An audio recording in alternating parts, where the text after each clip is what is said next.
Every morning I reconcile the sky. The automated captures come in overnight. 412 exposures across the full sweep of Sector 14, each tagged with a timestamp and a wavelength band. My job is to compare them against the working chart, find anything new, and plot it. A proto-system that wasn't there last week. A rubble lane shifting. A thermal signature where the expansion boundary has pushed outward and something is condensing in the new space. I mark the changes, update the chart, and upload the data to the Boundary Commission for Extrasolar Expansion Archive, so the navigation boys and colonial survey teams have clean maps when they come through. That is what a BCE cartographer does at the edge of the expanding universe. He watches the sky grow and he writes down what grows in it. I have been doing this alone on Ganfield Station for 14 months. The station is small, 2/4 modules, a galley, a maintenance level below the main deck, a primary console room where I spend most of my waking hours, and the observation dome on top, a glass blister that gives me a naked-eye view of the sector when I want one, which is rare. The telescope array does better work than my eyes. Below everything, the data core holds the station's logs, my charts, the BCE archive copies, and the maintenance schematics. Automated cargo drops arrive every 90 days with ration packs, filter replacements, printer stock, and whatever firmware patches the Commission has queued. I have 6 weeks left on my tour. A relief cartographer will take my place, and I will ride the supply shuttle back to the regional hub with 14 months of annotated charts to show for my time. I chose this work. Long tour solo postings are standard for boundary cartographers, and I applied for Ganfield specifically because the sector is active. The expansion boundary here moves fast, measurably fast, centimeters per second in cosmological terms, and new features form in its wake almost weekly. Good mapping territory. Interesting sky. I like the discipline of reconciliation, the satisfaction of a chart that matches what the telescopes show, the knowledge that my coordinates will guide ships through space that did not exist when I arrived. The solitude suits me. I talk to myself during procedures, a habit most long-tour stationers develop within the first 2 months, and I stopped being self-conscious about it around month 4. So when I pulled up the overnight captures on the morning everything changed. I was narrating aloud to an empty console room, the way I always do. 412 exposures, standard sweep. Boundary shift overnight looks nominal. Let's see what condensed. I loaded the mosaic. The full sector composite filled my primary screen, a wide, dense star field. The young systems I'd been tracking packed close together near the boundary, the older and more distant formations behind them. The whole tapestry of Sector 14 laid out in false color by wavelength band. And in the lower left quadrant, a rectangle of nothing. I leaned forward. The rectangle was precise. Hard edges, clean corners, the surrounding star field continuing right up to its borders and stopping as though cut. Inside the rectangle, every signal was absent. Stars, thermal traces, background radiation, noise. My first assumption was a dead sensor tile. The array uses a grid of independent collectors, and occasionally one fails and leaves a blank patch in the mosaic. I pulled up the diagnostics. Every tile was green. I isolated the rectangle's coordinates and reshot the region with 3 different exposure lengths.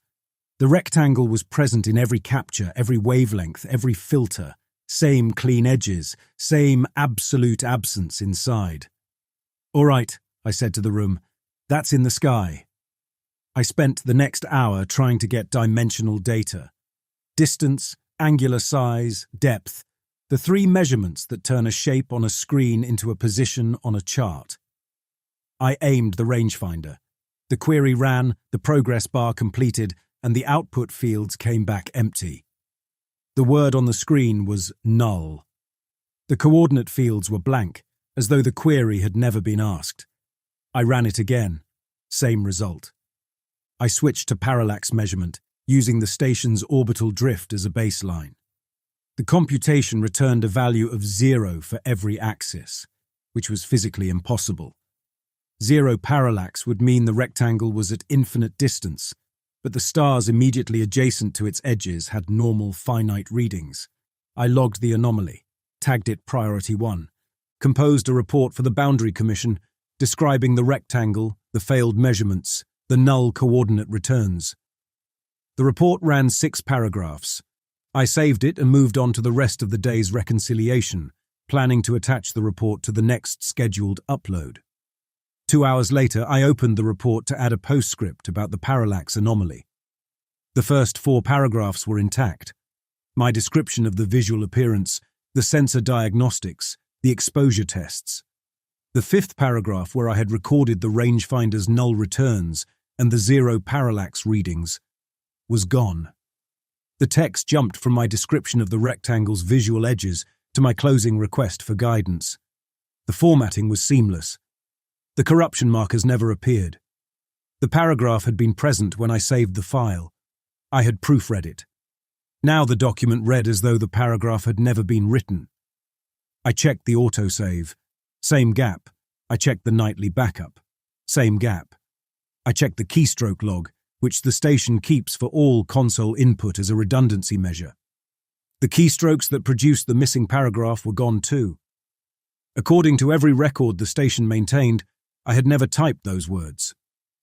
I sat with that for a while. The console room was quiet. The overhead lights held their usual cold white. Through the doorway to the galley, I could see my coffee mug on the counter where I had left it that morning. Everything in the station was exactly where it belonged, exactly the way it had been for 14 months. Except that a piece of the sky was missing, and the most precise things I had written about it had eaten themselves out of my files. I spent the next 3 days doing what my training demanded. I ran more scans. I refined the targeting, narrowing the telescope's field until the rectangle filled the entire capture frame, hoping that higher resolution would reveal structure inside the absence. Dust, radiation, gravitational lensing, anything that would give me a coordinate to anchor. Every scan came back clean. The rectangle was the same at every magnification, a region where dimension did not apply. And after every scan, something else vanished from my databanks. The losses followed a pattern I could almost track. Files related to the boundary sector went first. My survey logs for the rectangle's region, the adjacent star system catalogues, then the navigation reference tables for that quadrant of Sector 14. After the boundary-adjacent data was gone, the deletions spread inward by association. Cross-referenced files lost the paragraphs that pointed to the missing records. Index entries went blank. My daily reconciliation logs developed gaps, then whole missing days, then stretches of empty headers with empty space beneath them. The more exactly a file described the region, the faster it failed. I tried to build a firewall. I isolated the boundary data on a separate partition, cut the cross-references, and set the backup system to snapshot every 30 minutes. The isolated files lasted about 6 hours longer than the connected ones. Then they vanished too. On the 4th morning, I shifted to physical media. I printed every chart I still had, stacked the hard copies in the galley, and pinned my working wall map, the big sector overview I had been maintaining since month 1, to the bulkhead above the primary console. Every star system I had catalogued was on that map, hand-annotated in grease pencil over the Commission's base print. System names, coordinate tags, boundary markers, condensation dates. 14 months of work on a single sheet. The digital files were failing, but ink on laminate stock could not be deleted by a database error. I was sitting at my desk running yet another spectral analysis of the rectangle when the map caught my eye. The upper right corner had gone white. The ink was gone. The systems I had plotted in that region, 3 proto-binaries and a thermal knot I had flagged for follow-up, were blank laminate. The coordinate grid was still there, printed into the stock itself, but every annotation I had added by hand had disappeared. As I watched, the white spread inward, eating across the surface in a slow, smooth wave. System names dissolved, boundary markers blanked. My grease pencil roots thinned to nothing as the wave crossed them. I stood up and put my hand on the map. My fingers were resting on a transit route I had drawn in month 3, connecting 2 condensation zones I had named Grady 7 and Grady 12. The route was still visible under my fingertips.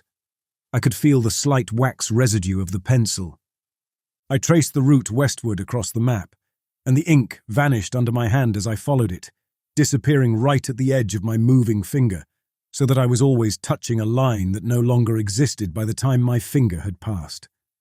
Printer stock is low again, or did you just use the last of it? I turned around.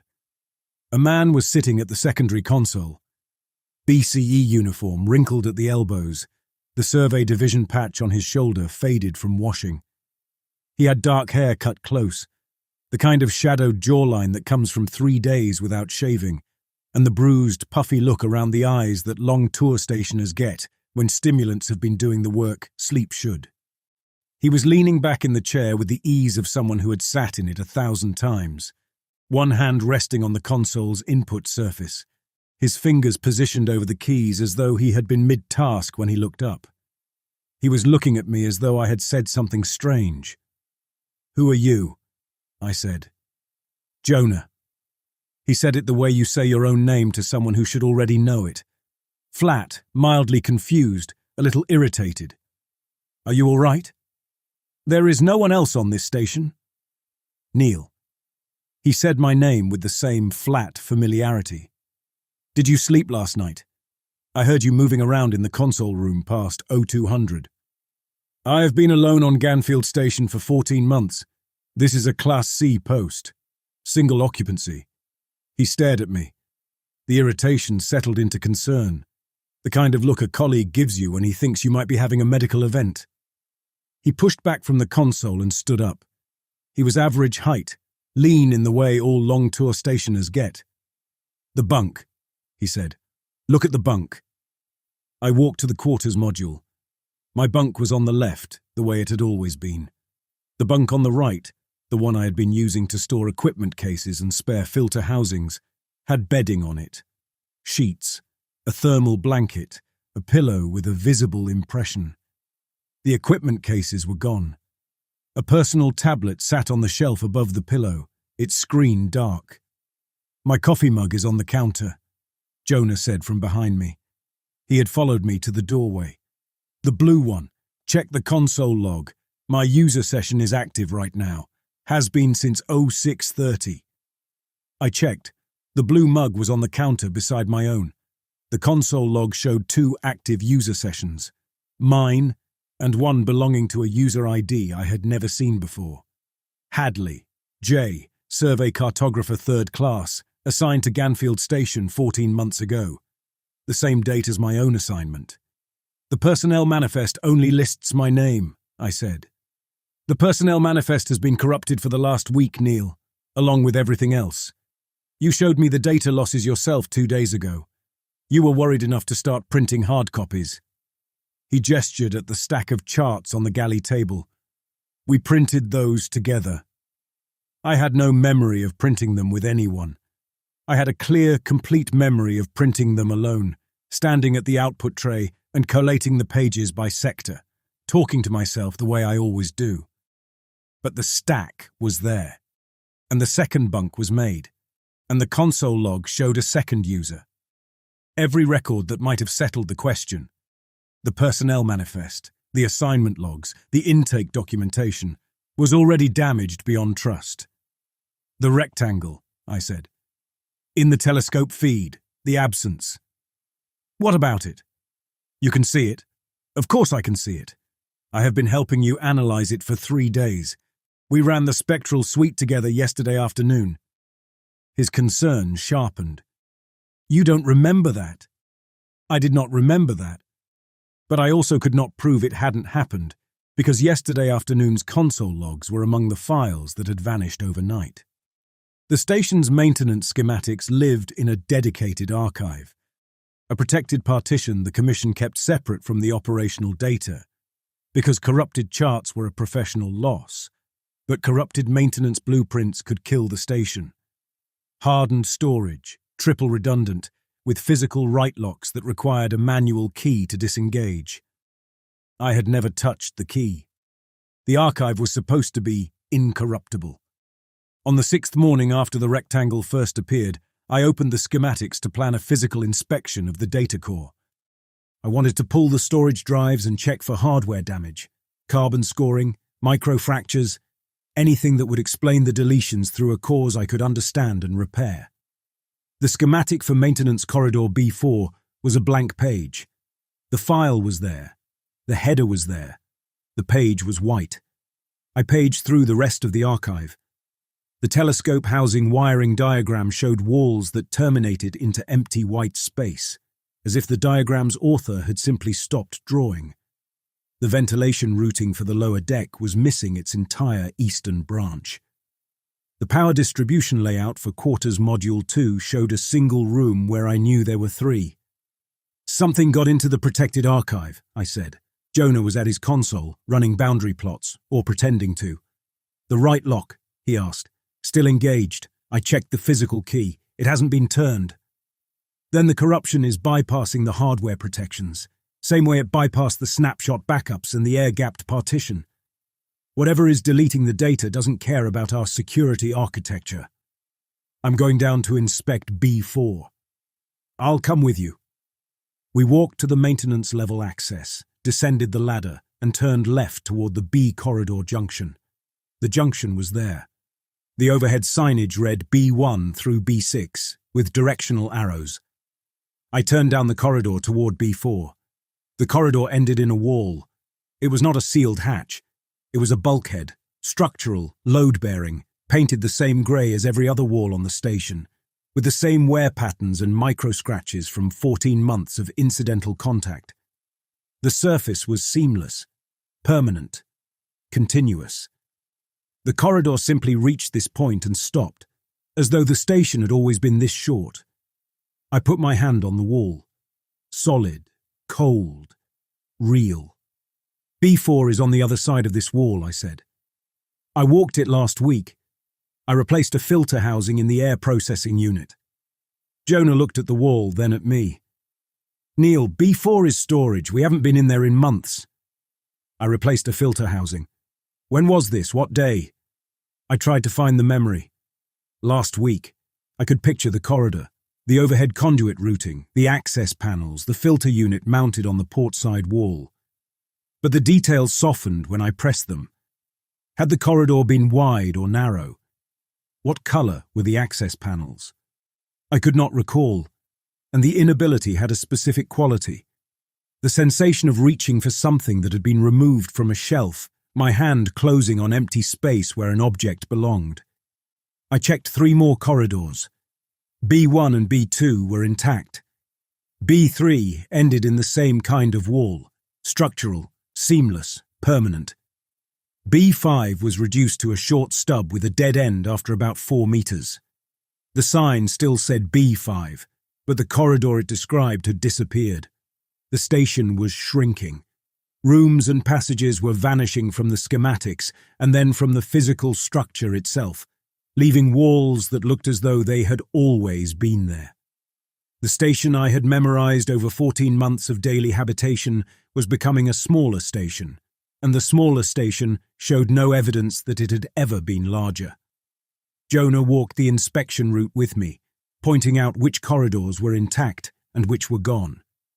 His tone carried the same baffled concern he had shown since the data losses began.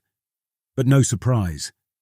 He spoke about the changes the way you speak about familiar damage, an ongoing problem, worsening but known. The calibration, I said when we were back in the console room. The 2-operator telescope alignment, the one that requires simultaneous input at primary and secondary gimbal. His hands stopped over the console keys. Why? I want to run it. We ran it last month. I want to run it again. Right now. He studied me for a moment. The bruised look around his eyes was worse today, the skin almost violet. If he was real, he was running on less sleep than I was. You are trying to prove something, he said. Yes. Something about me. I did not answer. He let out a breath through his nose, not quite a laugh. "All right, I'll take the gimbal mount. You handle primary." The BCE telescope calibration protocol requires two operators because the primary console and the secondary gimbal mount are at opposite ends of the array housing, separated by 12 meters of corridor and a pressure seal. One operator feeds correction values from the primary console. The other applies manual adjustments at the gimbal, reading the correction values off a local display and turning the physical alignment wheels to match. The sequence depends on simultaneous inputs. A correction value entered at primary must be matched by a wheel turn at the gimbal within a 4-second window, or the calibration faults and resets. One person cannot do it alone. The consoles are too far apart, and the correction values change with each step. Jonah walked to the gimbal station.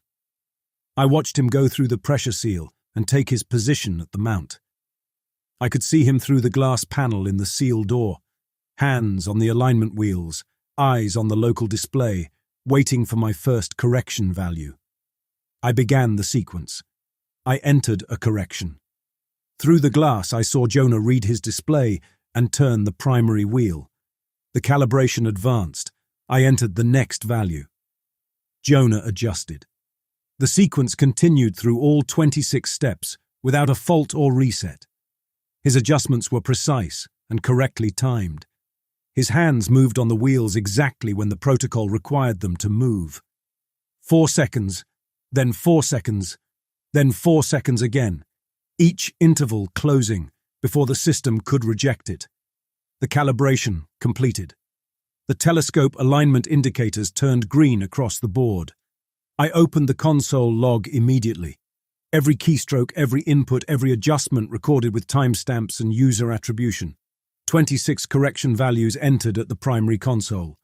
User Grady N. 26 gimbal adjustments logged at the secondary mount. User Grady N. Input method, remote automation relay from primary console. The log recorded every adjustment as a remote command, issued from my station through the automation system. One operator. One user session. The gimbal adjustments attributed to my console, as though I had sent the commands electronically. I had watched Jonah turn the wheels. The log said my console sent the signals. The second login had vanished. The system showed my session only. Jonah came back through the pressure seal, rolling his shoulders the way a man does after 20 minutes of precise physical work. "Alignment looks good," he said. "Better than last month, actually. I think the secondary bearing was drifting." I turned the console screen so he could see the log. He looked at it, frowned, read through the entries. His expression shifted from professional attention to tired resignation. "The logging system, Neil. It has been compromised for a week, you know that. Everything it records is suspect." He rubbed his face with both hands, pressing his palms against his eyes. "The station's architecture is disappearing, and you're spending time trying to prove your own colleague doesn't exist. What does that fix?" I had no answer that would satisfy him. The calibration had worked. The telescope was aligned. The log said one man did it alone, and my eyes said 2 men did it together, and every system that could have settled the difference was already untrustworthy. Through the console room viewport, the sky of Sector 14 was visible, dense, bright, full of the young stars I had spent 14 months mapping. And in the lower left quadrant, larger now than it had been 6 days ago, the rectangle. Its edges were still hard. Its interior was still absolute. The telescope, freshly calibrated, was aimed directly at it, the gimbal locked on center, and I realized that the alignment sequence had pointed my best instrument straight into the absence like a finger pressing against a wound. Over the next several hours, the data losses accelerated. By evening, every file older than 90 days was gone. Morning came with the same cold lights and the same silence, and I went looking for myself in the station's records. My intake medical scan, the full-body imaging the Commission runs on every cartographer before a long tour posting, was gone. The file existed. The header contained my name, my assignment date, my station designation. Below the header, the fields for imaging data, baseline vitals and physician notes were empty. My BCE certification records were fragments. I could see my exam scores for boundary cartography and celestial navigation, but the practical assessment, the field evaluation, the supervisor comments, all blank. My personal log, where I had recorded daily observations for the first 11 months of the tour, was a column of dated headers. January through November, under each date, empty space. I sat at the console and opened a new audio file. If the digital records were compromised, I would make new ones.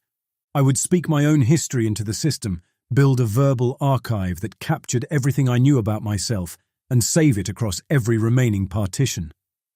Neil Grady, I said, Survey Cartographer 3rd Class, Boundary Commission for Extrasolar Expansion, assigned to Ganfield Station Sector 14 18 months ago. I stopped. 18 months? I had said 14 earlier. 14 was the number I had been carrying since the beginning of the tour. But when I reached for the exact date of my arrival, the date was gone. The month was gone. I knew I had arrived. I knew I had been here a long time. The specific duration had become soft, approximate, a shape without coordinates. I kept talking. I gave my age, 41, though I hesitated before saying it, and the hesitation was new. I gave my certification date. I named the regional hub where I had trained. I described my mother's house, the one I grew up in, the colour of the front door, the street name. The street name was gone.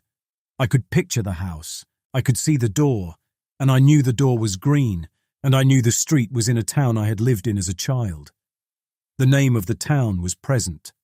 The name of the street was absent, erased so cleanly that I could feel the gap where it had been, the way you feel a pulled tooth with your tongue. My jaw locked. I pressed the heel of my hand against my mouth and held it there until the impulse to say the wrong name passed. I finished the recording, spoke for 12 minutes, filling in every detail I could still reach. I saved the file and played it back immediately. The playback ran for 9 minutes. 3 minutes of audio were missing. The waveform display showed sound, then a flat line, then sound again, clean cuts where sections of my voice had been removed. The missing passages left the ambient noise untouched. The recording simply skipped from one sentence to another as though the intervening words had never been spoken. I could not remember which details I had covered in those 3 minutes. The gaps in the recording matched gaps in my memory. Whatever the file had lost, I had lost with it. "You should stop doing that," Jonah said. He was in the doorway to the galley, holding the blue mug, his eyes worse than yesterday. The bruising had spread past his sockets, creeping into the hollows of his temples. He looked like a man who had not slept in 4 days, or like a man whose body was being slowly consumed by the effort of remaining present. Every measurement is a handle, Neil. Every coordinate you assign, every number you attach to something. It gives the absence a grip. You've been watching it happen. You scan the rectangle and the scan data disappears, then something adjacent disappears with it. You printed charts and the charts went blank. You logged the corridor data and the corridors vanished. You're a cartographer. Your whole skill is assigning coordinates to things. Every time you aim that skill at this problem, the problem gets worse. Then what do? Stop defining things. Let the undefined stay undefined. The absence cannot take what you have never pinned down. That is my job. That is the entire reason this station exists. The station is disappearing, Neil. Whatever reason it existed for, that is disappearing too. I did not take his advice. I could not. If I stopped defining myself, stopped recording my name, my history, my measurements, the coordinates of my own identity, then the absence would erase those things without resistance, and I would lose myself the way I had lost Corridor B4, seamlessly, permanently, with no evidence that what was gone had ever been there. I switched to the station's security camera archive. Most of the footage was already deleted, months of empty files. But in a subdirectory I had never accessed, I found a recording from the first week of my tour. The timestamp was intact. The camera was mounted in the galley ceiling, wide-angle recording at low resolution. The footage showed me walking into the galley. I recognized my uniform, my build, the way I moved through the doorway with one hand brushing the frame, a habit I had developed to check for micro-vibration in the hull plating. I was watching myself reach for the coffee system when my face began to change. The erasure was precise. My left eye went first, the shape of it, the lid, the socket, all smoothing into unbroken skin, as if the surface of my face were healing over a wound that had never been there. Then my mouth. The lips thinned to a line, the line faded, and the skin below my nose became a continuous, featureless surface. My nostrils followed. Then my right eye. The process took about 20 seconds, and during those 20 seconds, the figure in the recording continued to move normally, reaching for the coffee system, pulling a mug from the shelf, pouring. His body language was relaxed, ordinary, unaware. But his face was a blank oval of skin, like a mannequin or a mask that had never been finished. The recording continued. The faceless figure drank from the mug, tipping it toward the smooth space where his mouth had been, and walked out of frame. The timestamp was intact. The galley walls, the fixtures, the lighting, the mug, everything in the frame was complete and correct. Only the face was gone. I touched my own mouth. My lips were there, my teeth, my tongue, the damp heat of my breath against my fingers. I closed the file. The professional instinct was still working, still routing fear into procedure. The recording was evidence. The face was being removed from the record the same way the coordinates had been removed from my report, the ink from the wall map, the corridors from the station. And I was next. If the absence had already taken my face from a recording made 14 months ago, it was working backward through time, erasing me from the station's history, the way it had erased the star systems from my charts. "Jonah," I said, "what color are my eyes?" He looked at me from his console. "Brown," he said, "dark brown, almost black in low light. You have a scar on your left eyebrow from a filter housing that cracked during installation. You told me the story in our second week." I touched my left eyebrow. I could feel the scar. I could not remember the story. I could not remember telling it to anyone. "What else do you know about me that I might have forgotten? You trained at the Kramer Hub. Your certification evaluator was a man named Alderman, and you did not like him. Your mother's house had a green door on Proctor Street. You applied for Ganfield because you wanted a boundary sector with high condensation rates. You were worried, during the first month, that the solitude would be worse than you expected. It wasn't. Proctor Street. The name landed with a physical sensation. A key fitting into a lock I had not known was frozen. He was right. The street was Proctor Street. I had lost the name an hour ago, and he had just given it back to me. He knew my history. I waited until the following day. I did not want to act out of panic. That was what I told myself, though by then the distinction between procedure and panic had become difficult to defend. Jonah and I ate in the galley. He heated 2 ration packs and set one in front of me, the way he apparently always did. And I ate because refusing to participate in his routine would not have answered the question, and I needed the calories. The food was standard commission supply, protein brick and rehydrated grain.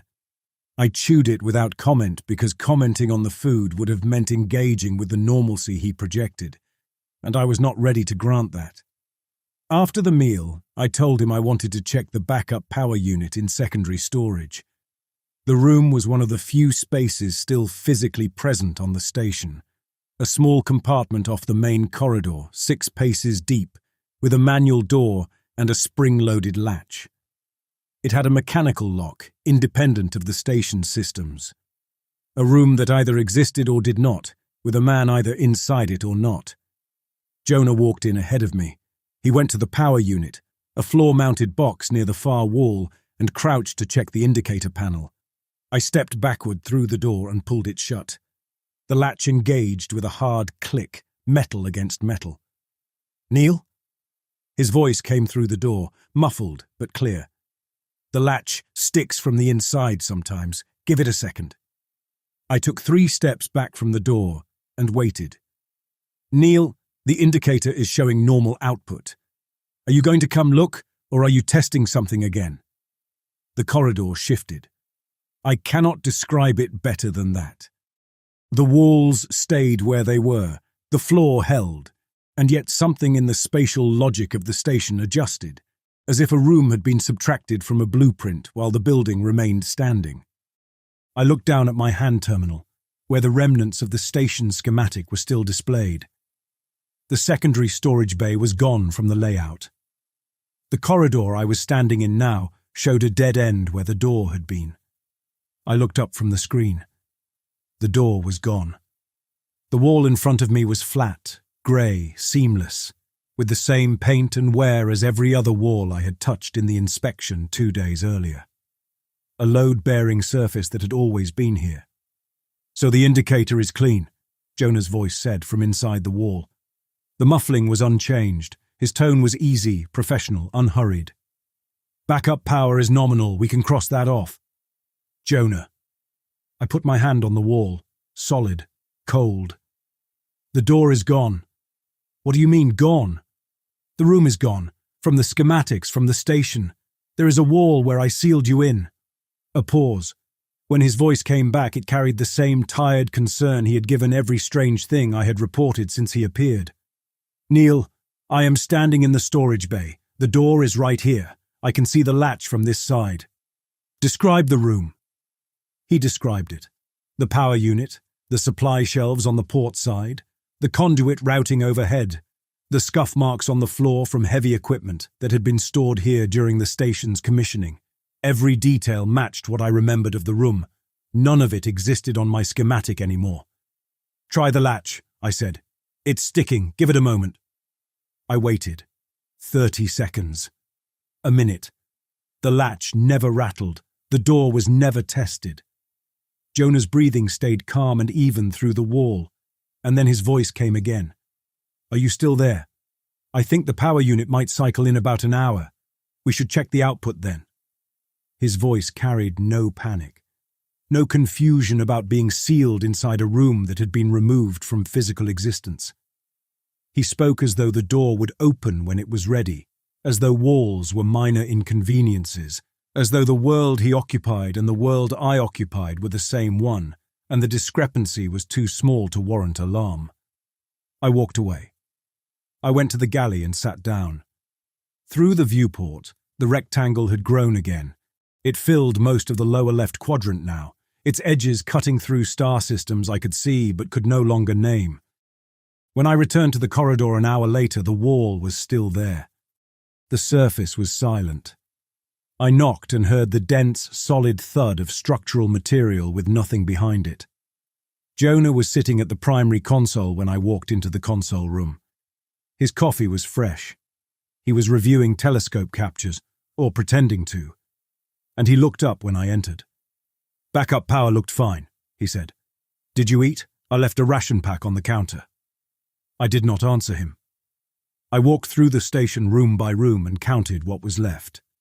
The galley, 1 quarters module, the one with 2 bunks, the primary console room, the observation dome, accessible by a short ladder from the console room's upper hatch. 4 rooms, 3 connecting corridors, each shorter than they should have been. The maintenance level was gone entirely. The access ladder ended at a sealed floor plate. Quarters Module 2 was a wall. The entrance to the telescope array housing was still there, but the pressure seal led to a truncated corridor that dead-ended after 8 paces, and the gimbal station at the far end was missing. The primary console could still access the telescope remotely, but manual calibration, the kind that required 2 people, was no longer possible because the physical mount no longer existed. The communications array had been on the maintenance level. Gone. The boundary commission was unreachable. My relief ship was unverifiable. The commission's records, if they still existed, might have already lost my name, my posting, and the fact that Ganfield Station had ever been here. I was standing in a station that had lost 2/3 of its volume, holding a hand terminal whose schematic showed the station I was standing in as though it had always been this small. I climbed the ladder to the observation dome because it was the last room with an unobstructed view of the sky, and I needed to see the void with my own eyes. The dome was a half-sphere of reinforced glass, 4 meters across, mounted on the station's spine. The view was 360 degrees of open space, interrupted only by the telescope mast and the structural ribs of the dome frame. I had spent hundreds of hours here during my tour, checking visual conditions, cross-referencing telescope captures with what my eyes could confirm, watching the expansion boundary for visible condensation events.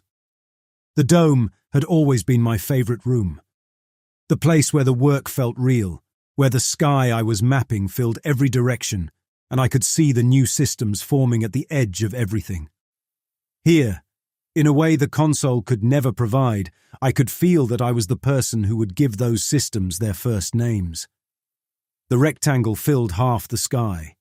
It occupied the entire lower hemisphere and was climbing into the upper quadrant, its hard edges slicing through the starfield.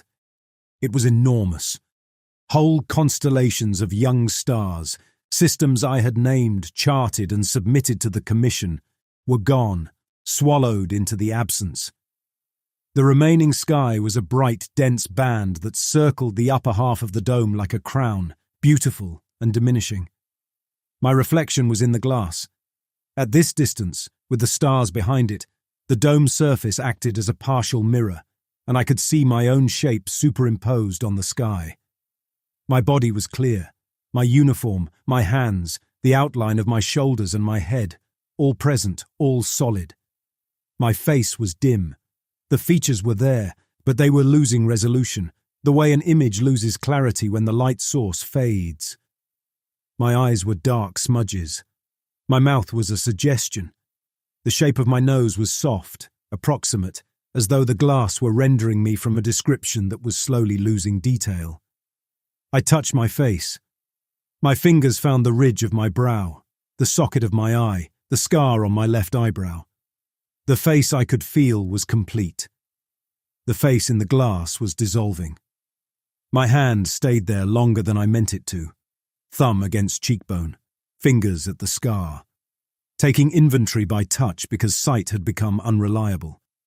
Beyond my reflection, inside the void, shapes were becoming visible. They were structures, angular, regular, familiar, in a way that bypassed recognition and went straight to unease.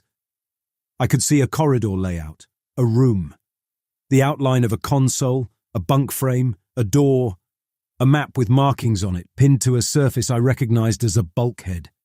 The shapes were made of the same absolute absence as the void itself, negative impressions in a space that should have contained nothing, and they were arranged with the specificity of memory.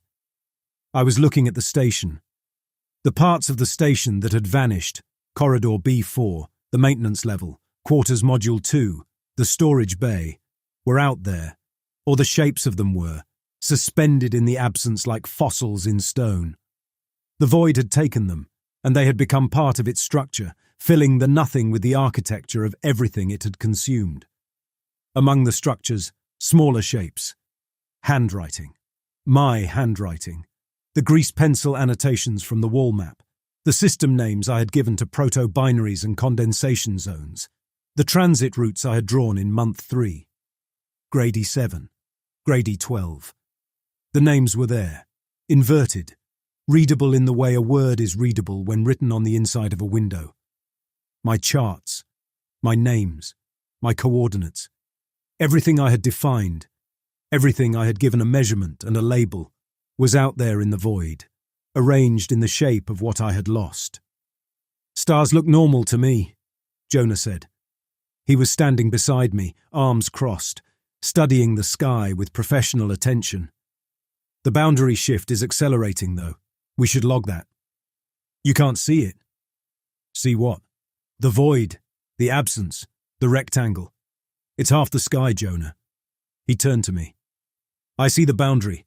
I see normal expansion. I see new condensation forming in the upper sectors, which we should be mapping. He paused. Neil, when did you last sleep? What is my face doing right now? In the glass. Tell me what my reflection looks like. He looked at the dome's surface. Looked at my reflection. His expression did not change. You look tired, he said. You look like a man who needs to eat and sleep and stop staring at the sky.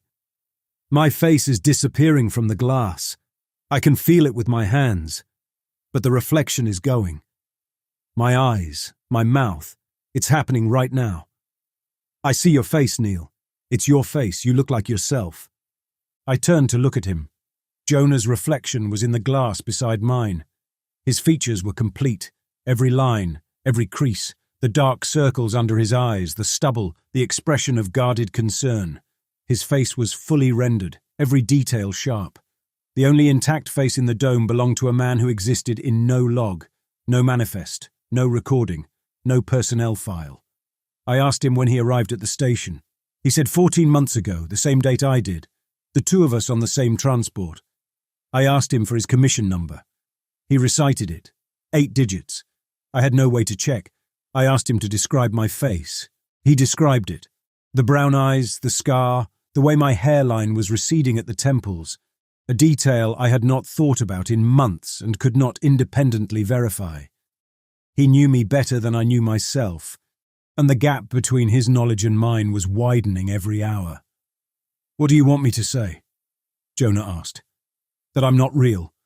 That you've been alone here the whole time and your mind manufactured a colleague because the station is falling apart and you needed help. Would that make any of this easier to fix? Would the truth make it easier? I don't think truth is the category that applies anymore, Neil. He looked past me toward the shrinking band of stars. I think the only thing that matters is what you do next. I went back down the ladder. I crossed the console room to the primary terminal. The screen was dark. The display had entered power save mode, and when I touched the input surface, it lit up with a blank chart. Empty coordinate space. A white field with a grid, waiting for data. I picked up the grease pencil. Its weight was familiar in my hand. The same tool I had used to annotate charts since my training days at the Kramer hub. I pulled a clean sheet of laminate from the printer tray and spread it on the console. I began to draw. Carefully, precisely, by hand. The galley, its dimensions, its fixtures, the position of the counter and the coffee system and the viewport. The corridor to the quarters module. The quarters module itself, with 2 bunks, because there were 2 bunks regardless of what the record said. The console room. The ladder to the dome. Each room measured by pacing, each wall located by memory and touch. I marked my own position with an X. Console room, primary terminal. I marked Jonah's position with a second X. Console room, secondary station. He was sitting there now, watching me work. At the top of the chart, I wrote my name. Grady. N. The letters held for a moment, the wax bright against the white laminate. Then the first letter began to fade. The G lost its lower curve. The R thinned. The grease was not wiping away. The strokes were becoming absent, the pigment dissolving into the surface, as though the laminate were absorbing my name the way the sky had absorbed my stars. I knew what the writing did. I knew Jonah was watching me feed it one more coordinate. I wrote it again, below the fading line, in the same heavy pencil, pressing harder. Grady, N. The letters were darker this time. They held for slightly longer, 5 seconds, maybe 6, before the same slow fade began at the edges. I wrote it again. Jonah watched me. He stayed quiet, his hands resting on his console, and he let me work. Outside the viewport, the void advanced by another degree. The band of remaining stars narrowed. Somewhere in the absence, the ghost of a corridor I had walked a week ago drifted in a space that had no dimension, alongside charts I had drawn and names I'd given, and a face I could still feel but could no longer see.